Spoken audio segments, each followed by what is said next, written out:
wa Kristo. Bwana Yesu asifiwe. Leo nimekuja kuambia kuhusu pasta wako.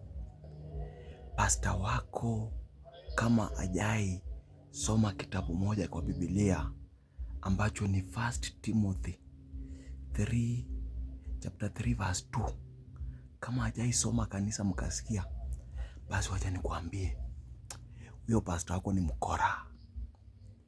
Ni mkora. Chungana na yeye, ni mkora. Kwa sababu 1 Timothy 3:2 inasema ya kwamba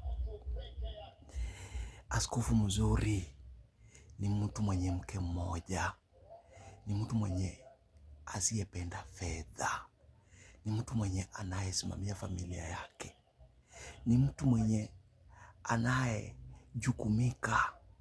Kama hawezi simamia familia yake, je, atasimamiaje kanisa? Najua kuna wengine wenyu hapa hata mmepigwa ngeta na watoto wa maaskofu wenu, watoto wa mapastors wenu mmepigwa nao ngeta. So kama uko kwa kanisa na hiyo kitabu haijaisomwa hata siku moja, that is a red flag. Toroka kama hujaibiwa.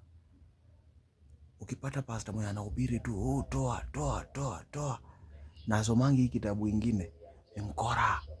Sisi pastor wetu anasomanga. Pastor wetu hata anasomeshanga watoto wa watu tu bure.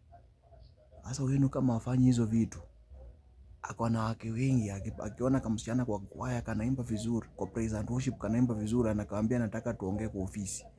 Ni mkora. Huyo pastor ni mkora. Utoroke. Toroka.